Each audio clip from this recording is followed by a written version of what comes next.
The pedagogy of the oppressed is a pedagogy which must be forged with, not for the oppressed, be they individuals or whole peoples, in the incessant struggle to regain their humanity. This pedagogy makes oppression and its causes objects of reflection by the oppressed, and from that reflection will come liberation. Paulo Freire was one of the most important and influential writers on theory and practice of critical education in the 20th century, and he still remains extremely influential today. He was born in Brazil in 1921, and he became internationally known as an adult educator due to literacy programs he developed. From this came his core ideas about critical education. He focused on the role of education in the struggles of oppressed people. He combined political commitments, radical perspectives, personal humility, and ethical outlook and intellectual coherence.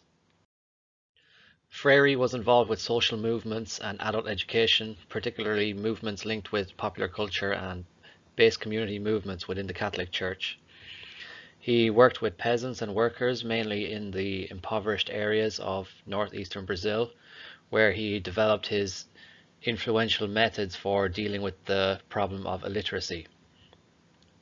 After these experiences and after organizing several well-known adult literacy programs, Freire was invited by the Brazilian Ministry of Education to organize a national literacy program. While this was successful, his work was interrupted by a military dictatorship in 1964, and Freire was arrested and exiled to Chile. During his time in exile, Freire worked in a number of geographical areas such as Chile, Mozambique, Nicaragua, and other places. He also worked as a consultant for UNESCO and with the Department of Education of the World Council of Churches in Geneva. As he became more influential throughout the world, he was invited to take a position at Harvard University, and he also became an honorary fellow at numerous universities and received a number of awards from universities throughout the world.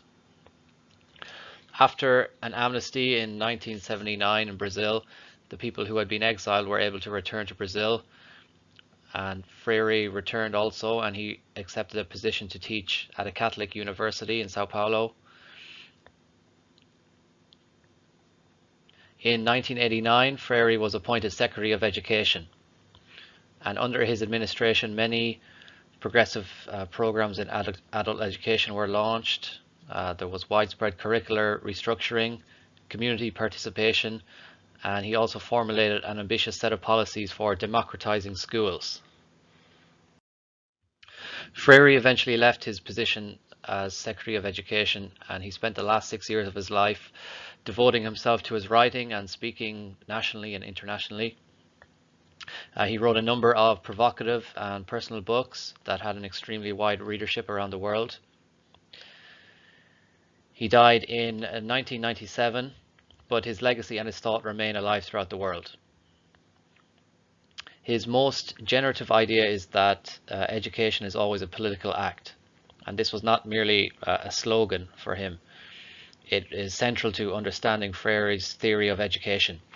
For Freire, education always involves social relations and hence necessarily involves political choices. Freire insists that questions like what, why, how, to what end, for whom are central to any educational activity. Every educator has to ask these questions, and answers to them will be crucial guides to any critical educational project. He believed that it was impossible to remain neutral in education. One has to realize that all educational policies and practices have social implications. They either perpetuate exclusion and injustice, or they can assist us in constructing the conditions for social transformation. For Freire, social relations in capitalist societies, they're based on relations of oppression. So for instance, where Freire was from in Brazil, there was massive political, social and economic inequalities. Millions were excluded from economic, social and educational capital.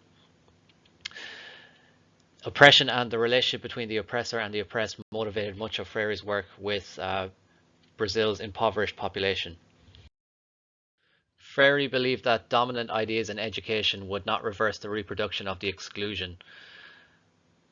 which characterized these societies, and a new conception of education was needed, a different standpoint and epistemological approach. He believed that the culture, knowledge, and conditions of the disadvantaged, excluded, and oppressed comes first. New educational techniques alone were insufficient.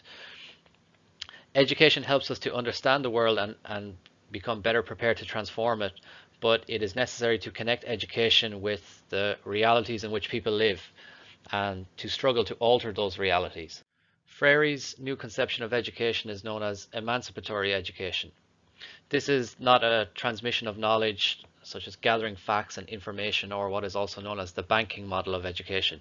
For Freire, knowing is constructing oneself as a subject in the world and being able to rewrite what one reads and to act in the world to radically alter it. His idea of literacy is extending beyond the subject's capacity to simply read words. The act of reading is about the ability to read the world also. He believed that men and women were producers of culture and history, and that humans, they were uncompleted beings possessing an ontological vocation to become more fully human. So therefore, Freire believed that the role of teachers and students, that they both have much to learn from each other in the educational process. They're unfinished human beings. However, the teacher doesn't need to deny their role as the one who conducts the learning process.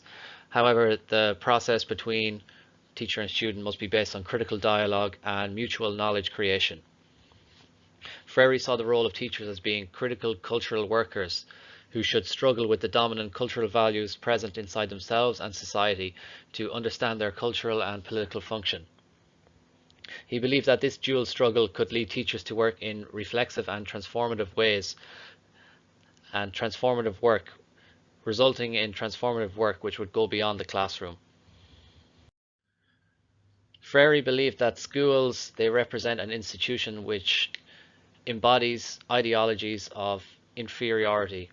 Schools, they take the dominant knowledge and dehistoricize and naturalize it, making dominant knowledge the only visible and socially acceptable knowledge. Freire instead argued that knowledge is historical, and that there is no knowledge that is not historically and socially produced within political, cultural, and economic relations. He stated that dominant conservative models of education don't consider this type of knowledge to be legitimate. Freire's model of education is about using the knowledge possessed by students to give them the power to reappropriate dominant knowledge for their own emancipation. For instance, students may learn what is socially defined as the norm in language usage. However, a truly critical education must go beyond this. Freire stated, "It is necessary that in learning the so-called norm, students understand that they are learning it not because their language is ugly and inferior, but because in mastering the norm they acquire tools to use in the struggle for the necessary reinvention of the world." Freire was committed to the dialectical relation between practice and theory, and his pedagogical praxis excluded any definitions of contents, textbooks, or techniques. Instead, he aimed to build a pedagogical process known as Conscientization, which was grounded in cultural and social realities of the teachers and students. And from these realities would emerge the thematic elements, the contents, the pedagogical decisions. In other words, the curriculum and teaching would emerge from the social realities of teachers and students. So how did this process work in Freire's adult literacy programs? Well, learners would be involved in coding or decoding linguistic and social meanings. Generative themes would be developed through formal and informal contacts with communities, which are then discussed in culture circles using a dialogical procedure. A theme would be generated and vocabulary extracted, which would then constitute a vocabulary universe. And the vocabulary would be made up of words socially and culturally relevant to the communities. And from this vocabulary universe, a minimum vocabulary universe would be obtained, consisting of up to 18 words phonemically rich and ordered in phonetic difficulty. Written words would be decoded from a coded existential situation. And this connection is key to enabling oppressed groups to use the newly gained knowledge to reconstruct their lives. What is Freire's influence today? Well, his approach, working with oppressed peoples, spread throughout the world. However, his ideas, they don't constitute a recipe to be followed uncritically. Uh, Freire was very aware of the dangers associated with essentializing a theory.